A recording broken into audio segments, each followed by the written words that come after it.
اللہ تبارک و تعالیٰ نے کچھ چیزوں کی فطرت عطا کی ہے۔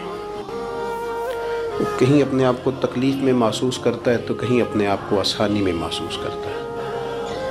بڑا پڑھا لکھا، سمجھدار، مالدار، وزادار آدمی ہونا، لیکن اس کے کپڑے میلے کچیلے ہو تو نہ وہ کہیں جانے میں آسانی محسوس کرتا ہے اور نہ کسی کو گھر بلانے میں آسانی محسوس کرتا ہے۔ ایک مفت کا بوجھ اس کی طبیعت پہ ہوتا ہے کہ میرے کپڑے ٹھیک نہیں، مفت کا بوجھ۔ لیکن بندہ بالکل ان پڑھ ہو، سادہ ہو، گھر ٹوٹا ہوا ہو، لیکن اس کے کپڑے ٹھیک ہوں، اٹھنا بیٹھنا، ابھی نہا کے آیا ہو، استری والے کپڑے پہنے ہو، تو کہیں بیٹھتے ہوئے ذرا ہچکچاہٹ نہیں محسوس کرتا۔ آپ خود جب اپنے وہ کپڑے اتار لیتے ہیں نا، ان کو مٹی لگی ہوئی تھی، کہیں گرد لگ گئی تھی، تو خود بھی اپنے آپ کو آسانی میں محسوس کرتے، ورنہ نہ وہ ساری محفل میں سب سے زیادہ توجہ اسی بات پہ رہتی ہے کہ میرا بٹن ٹوٹا ہوا ہے، اور وہ جینے نہیں دیتا کہ بٹن جو ٹوٹ گیا ہے، تو بار بار بندے کا خیال ہوتا ہے کہ کدے تک نہ لائے کوئی۔ یہ نفسیاتی مسئلہ ہے، اس کو سمجھیں۔ انسان فطرت کے ہاتھوں بعض اوقات مجبور ہوتا ہے۔ جس طرح انسان کا ظاہری حلیہ ٹھیک نہ ہو تو پورے سکون میں نہیں ہوتا، اسی طرح اگر باطن پہ کوئی بوجھ ہو نا، یہ تکبر والا بندہ کبھی سکون میں نہیں رہتا، یہ عجب والا، خود پسندی والا بندہ کبھی سکون میں نہیں رہتا۔ بیماری لگ جاتی ہے نا میری طرح کے کچھ لوگوں کو، بزرگوں کی بات نہیں کرتا کہ ہمیں سٹیج پہ ہونا چاہیے، میں چودھری صاحب ہوں، میں مالدار ہوں، میں علاقے کا بڑا ہوں، میں درویش ہوں، میں صوفی ہوں۔ آپ یقین کریں کہ ان کو پیچھے بیٹھ کے محفل سننے کا مزہ ہی نہیں آتا، وہ ساری محفل میں یہی سوچ رہے ہوتے ہیں کہ کدی کوئی اگے ساتھ لے نا۔ یہ بیماری ہے، یہ سکون نہیں لینے دیتی، یہ ایک مسئلہ ہے۔ خود پسندی، حسد، عجب، کبر، یہ مسائل ہیں۔ آپ جو مرضی کر لیں، یہ آپ کو سکون نہیں لینے دیں گے۔ کسی بندے کا یہ ذہن بن جائے نا کہ میں جانا جاؤں، میں پہچانا جاؤں، تو آپ یقین کریں کہ وہ منتیں کرتا ہے کہ یار کوئی مہربانی کرو، میرا بھی ذکر کرو کہیں۔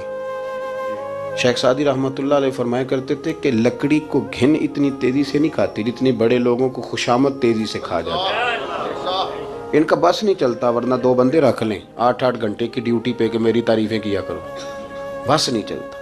یہ باطن کے جو میل کچیل ہے نا، میرے رسول کریم کا کمال یہ ہے کہ حضور نے نظر کرم سے سارے ہی دور فرما دیے،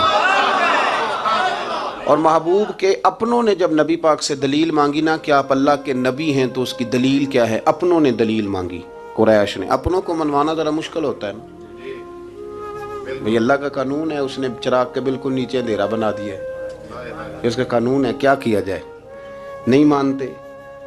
اپنوں کو منوانا، قریبیوں کو، انہوں نے جب، میرے ایک دوست نے مجھ سے کہا کہ ایک نہیں سمجھ آئی کہ جب کوہ صفا پہ حضور نے کہا تھا کہ میں اگر تمہیں کہوں کہ اس طرف دشمن کھڑا ہے تو سارے کہہ رہے تھے ہم آپ کی بات مانیں گے، تو میں نے کہا وہ سرکار کو ماننے کی بات تھی، یہاں بھی بہت سارے لوگ ہیں وہ کہتے ہیں حضرت صاحب آپ کی عزت بڑی کرتے ہیں پر چپ کر جائیں، سیاست کا نام نہ لینا۔ میری بات کی سمجھ آ رہی؟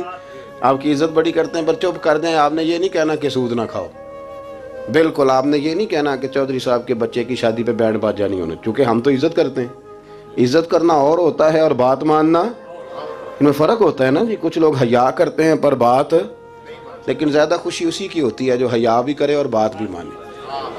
تو اپنوں نے جب دلیل مانگی نا کہ آپ اللہ کے رسول ہیں تو اس کی دلیل کیا ہے، تو اللہ کریم نے فرمایا محبوب ان سے فرمائیے فقد لبثت فیکم عمرا من قبلہ، وہ باہر سے تو نہیں نہ آیا، میں نے تمہارے درمیان عمر کا حصہ گزارا ہے، افلا تعقلون، کیا تمہیں عقل نہیں؟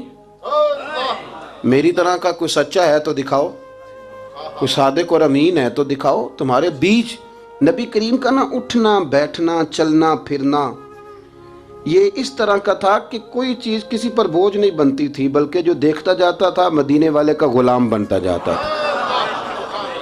ہم نا آپ یقین کریں کہ اگر نکل آئے نا، آ جائیں سادگی پہ، سادی زندگی بڑی آسان ہوتی ہے، بڑی آسان۔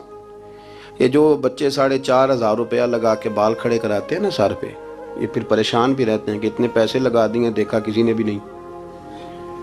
اور جو بزرگ ابھی آیا نا، اس نے گھاس کاٹی ہے، بھینسوں کو چارہ ڈالا ہے، کپڑے بس اس نے جلدی سے پہن لیے، صحیح استری، اس کو کوئی فکر نہیں، کوئی دیکھے تب بھی ٹھیک ہے۔